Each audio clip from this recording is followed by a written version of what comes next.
Operation सिंदूर के 2 दिन बाद ही ऑपरेशन सिंदूर पार्ट 2 भी हो गया है। और ऑपरेशन सिंदूर पार्ट 2 साफ दिखा रहा है कि पाकिस्तान की तरफ से भारत के 15 शहरों पर या 15 जगहों पर हमले की कोशिश की गई, हमला किया गया, वहां से मिसाइल छोड़े गए, ड्रोन छोड़े गए। लेकिन भारत की जो रक्षा प्रणाली है कवच, या जिसका नाम है सुदर्शन चक्र, उस सुदर्शन चक्र नाम की जो कवच प्रणाली है, उसने उन सारी मिसाइल्स और ड्रोन्स को बीच में इंटरसेप्ट किया और गिरा दिया, जिसकी वजह से वो हमला नाकाम हो गया। और उसके जवाब में भारत ने कार्रवाई की है, जिसमें पाकिस्तान का एयर डिफेंस सिस्टम पूरी तरह तबाह हो गया है। लेकिन यहां अब सवाल उठने लगा, अब ये सवाल पहले से उठ रहा है कि लड़ाई होगी तो क्या होगा, कितना खर्चा होगा, कितना महंगा पड़ेगा। और इसमें खर्चे का हिसाब जोड़ा जा सकता है कि कौन सी मिसाइल कितने की आती है, कौन सा जहाज कितने का आता है, कितनी फौजों को यहाँ से वहाँ ले जाने में कितना खर्च पड़ता है। लेकिन यहाँ बड़ी चीज़ जो जुड़नी है वो ये है कि क्या पाकिस्तान अफोर्ड कर सकता है कि वो इस वक्त इस मौके पर भारत से लड़ाई लड़ ले। मौका क्या है, क्या वजह है कि यह सवाल पूछा जा रहा है। सवाल इसलिए पूछा जा रहा है कि पाकिस्तान की इकोनॉमी बहुत बुरी हालत में जाने के बाद, पिछले 2 सालों में तमाम कोशिशों के बाद, किसी तरह वापस पटरी पे आने की तरफ बढ़ती हुई दिख रही है, जिसके लिए उसे भारी इंटरनेशनल एड मिली हुई है। और वो एड अभी इन प्रोसेस है, यानी कि वो एड मिलने का सिलसिला चल रहा है।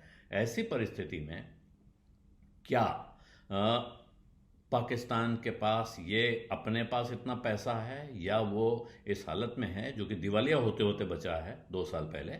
वहाँ से आईएमएफ ने उसको बहुत बड़ा लोन दिया, सप्लाई दी है, और आईएमएफ की तरफ से वो हेल्पलाइन अभी पूरी खुली हुई नहीं है। उसकी एक मीटिंग होने वाली है कल या परसों में, जिसमें उनको $1.3 बिलियन का एक नया इंस्टॉलमेंट आना है या लोन आना है।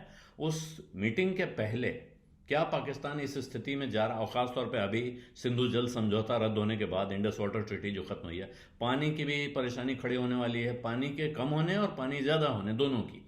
क्योंकि सिर्फ पानी रोक देना ही नहीं, भारत की तरफ से पाकिस्तान को बहुत सारा वाटर इंटेलिजेंस जाता था कि इस नदी में पानी कम हो रहा है, या इस नदी में अचानक बाढ़ आ रही है, या हम अभी डैम के दरवाजे खोलने वाले हैं तो आपको पानी बढ़ेगा। ये सारा बंद हो जाने की वजह से भी उनको बहुत मुश्किल खड़ी हो सकती है। लेकिन जो सबसे बड़ी चीज़ है इस वक्त वो, और भारत कर सकता है, भारत ने अभी नहीं किया। जब पिछली मीटिंग हुई थी इंटरनेशनल मॉनेटरी फंड की, उसमें भारत ने वोट नहीं दिया था, भारत ने एब्सटेन किया था, सिर्फ ये देखकर कि ठीक है भाई, इनकी जो हालत है इसमें इनको कोई मदद मिल रही है, उसके रास्ते में रोड़ा नहीं अटकाना चाहिए। अभी भारत के रिप्रेजेंटेटिव चेंज हुए, एग्जीक्यूटिव डायरेक्टर आईएमएफ में कार्तिक सुब्रमण्यम को अचानक हटाया गया है, उनका टेन्योर खत्म होने के 6 साल पहले, और उसकी जगह परमेश्वरन अय्यर जो वर्ल्ड बैंक में भारत के रिप्रेजेंटेटिव हैं, उनको आईएमएफ में भी भारत का रिप्रेजेंटेटिव बनाया गया है। फौरी तौर पर उनको चार्ज दिया गया है, जब तक कोई परमानेंट आदमी जाता है तो उस मीटिंग में उनको शामिल होना है। और वहां अब भारत ये सवाल उठा सकता है, मल्टीलेटरल एजेंसीज का जो फंड आता है आईएमएफ और वर्ल्ड बैंक की तरफ से, इसमें एक शर्त होती है कि कहीं आप कोई ऐसी हरकत तो नहीं कर रहे हैं बॉर्डर के आर पार। और अगर बोर्ड मीटिंग में ये सवाल उठ जाए उस मीटिंग में कि साहब आप पड़ोसी देशों को परेशान कर रहे हैं, या आप टेररिज्म को बढ़ावा दे रहे हैं, तो फिर वहां बड़ी मुश्किल खड़ी हो सकती है। क्योंकि मदद आपको दी जा रही है कि आप अपने देश की तरक्की करेंगे, शांतिपूर्ण तरीके से आगे बढ़ेंगे, और पूरी दुनिया मिलके, क्योंकि ये मल्टीलेटरल ऑर्गेनाइजेशन का मतलब है दुनिया भर के लोगों ने मिलकर एक संगठन बनाया है जो मुसीबत में पड़े हुए लोगों की मदद करता है।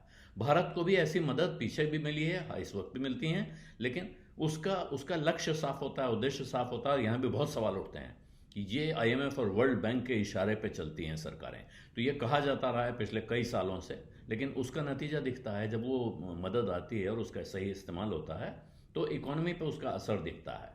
तो इस वक्त $7 अरब का एक ऑनगोइंग एड पैकेज चल रहा है पाकिस्तान को मिला हुआ, जिसका प्रोग्रेस रिव्यू होना है। और दूसरा $1.3 बिलियन, एक $130 करोड़ का एक पैकेज और उनको मिलना है। इन दोनों चीज़ों के बीच में अब ये हो सकता है कि भारत की तरफ से उस मीटिंग में पाकिस्तान के खिलाफ वोट दे दिया जाए कि इनको मदद तब तक न दी जाए जब तक वो इस मोर्चे पर, आतंकवाद की पीठ ठोकने के मोर्चे पर सही तरीके से रहने की, या भारत के साथ किसी तरह का नया बखेड़ा विवाद खड़ा करने के मामले में संयम बरतने का के वादा नहीं करते हैं, शर्त को मानते नहीं हैं। तो यहाँ हुआ ये जुलाई 2024 में ये सौदा हुआ है, कोई बहुत लंबा टाइम नहीं हुआ है, लगभग 1 साल हो रहा है, 2 महीने कम ही है उसमें। तो 10 महीने पहले की ये शर्त थी कि इनको ये $7 अरब का पैकेज मिलेगा, जिसमें पाकिस्तान को अपनी तमाम पॉलिसीज़ बदलनी थी और रिफॉर्म्स लाने थे, जिसके साथ वो काफ़ी ज़बरदस्त अपने उनकी इकोनॉमी के जो स्ट्रक्चरल चैलेंजेस हैं उनसे भी उनको निपटना था। तो एक तरह का एक रोड मैप तय हुआ था, और इसीलिए जो $7 अरब का जो पैसा है ये किश्तों में आ रहा है। इसमें $1 बिलियन की, $1 अरब की किश्त आनी है। $1.3 बिलियन का वो नया लोन है जिसकी मैं बात कर रहा हूँ। तो ये 9 मई को मीटिंग है, और इसमें ये रिव्यू और नया लोन एक साथ होना है। और यहाँ पर अभी भारत के नए रिप्रेजेंटेटिव वहाँ पहुँच गए हैं, और अब ये शक उठ रहा है कि क्या होगा। और होने की वजह यह है कि बिल्कुल साफ, अब भारत की तरफ से ये बात साफ कही गई है, क्योंकि एस्केलेशन का सवाल उठा है कि कौन कर रहा है, यहाँ मुसीबत कौन खड़ी कर रहा है। तो पहलगाम जो अटैक है उसको भारत का कहना है वो तो हमला था हम पर, और उस हमले का हमने जवाब दिया।